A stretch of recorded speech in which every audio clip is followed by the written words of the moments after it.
Hello नमस्कार मंडळी, सोनियाज वर्ल्डमध्ये मी सोनिया तुम्हा सगळ्यांचं खूप मनापासून स्वागत करते। आजचा दिवस तुमच्यासाठी खूप छान मस्त आनंदात जाऊ दे।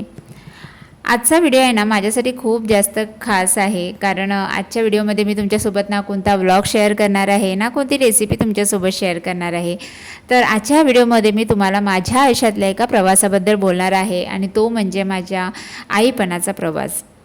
माझी मुलगी ओवी आता 8 वर्षाची आहे आणि माझा मुलगा अध्याय आता पावणे 2 वर्षाचा आहे। या दोघांच्या येण्यामुळे ना माझं आयुष्य खरंच खूप बदललं।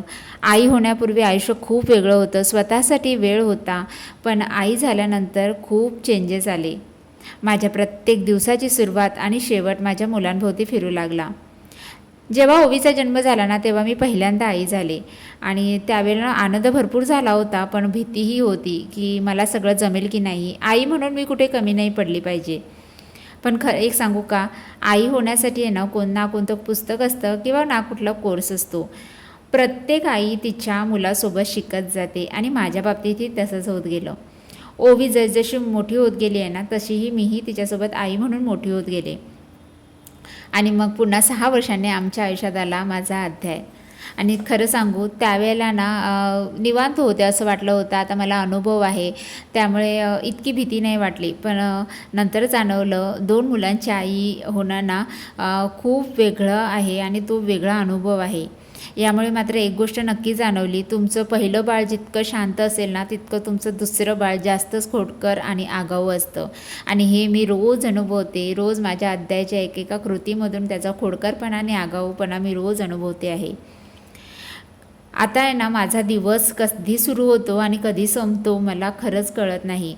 पण तरीही कधी कधी रात्रीची आहे ना झोपसुद्धा माझी पूर्ण होत नाही, पण तरी ना दुसऱ्या दिवशी हसतमुखाने उठून सगळं करावंसं वाटतं, कारण माझ्यासाठी माझ्या मुलांचं हसू सगळ्यात मोठी ताकद आहे। तुम्हा सगळ्यांना माहिती आहे मला यूट्यूबवर व्हिडिओज बनवायला आवडतात, माझं चॅनलसुद्धा मॉनिटाईज आहे। पण आता ना व्हिडिओज बनवणं सहज मला शक्य होत नाही, कारण कसं होतं ना, आता तुम्ही म्हणाल त्यात काय, बाकीच्यांची पण लहान मुलं असतात तरी पण त्यांचे व्हिडिओ रेग्युलर येतात, पण तसं नसतं, प्रत्येक मूल वेगळं असतं। आता बऱ्याच वेळेला असं होतं ना, मी एखादी व्हिडिओ शूट करण्यासाठी ट्रायपॉड व्यवस्थित सेट केला, आणि व्यवस्थित स्टँडला मोबाईल वगैरे हे व्यवस्थित लावून एक अँगल घेतला, आणि जर माझ्या अध्यायाचं त्याकडे लक्ष गेलं ना तो इतकं तो स्टँड हलवणं वगैरे त्याचं चालू असताना 1-2 वेळा माझा मोबाईलसुद्धा पडला आहे। मग त्यावेळेला असं वाटतं रिस्क घ्यायला नको असं वाटतं।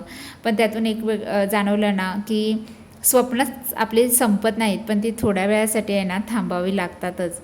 कधी कधी ना मला खूप जास्त थकवा येतो, कधी कधी असं होतं स्वतःसाठी अजिबात वेळ मिळत नाही। पण दिवसाच्या शेवटी जेव्हा माझी दोन्ही मुलं मला मिठी मारतात ना तेव्हा तो आनंद जगावेगळा असतो। बस खूप छान वाटतं त्यावेळेला। ओवीने मला ना आई बनवलं, पण अध्यायाने मला अधिक जास्त मजबूत बनवलं, कारण पेशन्स त्याच्यामुळे मी जास्त शिकले, आणि त्याच्या पप्पांनी ह्या सगळ्यात प्रवासात मला खंबीर साथ दिली। या तिघांमुळे माझं आयुष्य परिपूर्ण आहे। जर मला पुन्हा आयुष्य जगायची संधी मिळाली ना तर मी हेच कुटुंब, हीच मुलं आणि हाच आईपणाचा प्रवास पुन्हा पुन्हा निवडेल। जर तुम्हीही आई असाल तर कमेंटमध्ये मला नक्की सांगा, आई झाल्यानंतर तुमच्या आयुष्यात सर्वात मोठा बदल कोणता झाला। आणि जर तुम्हाला माझा हा व्हिडिओ आवडला असेल ना तर व्हिडिओला लाईक, शेअर आणि सोनियाज वर्ल्ड ह्या चॅनलला माझ्या नक्की सबस्क्राईब करा।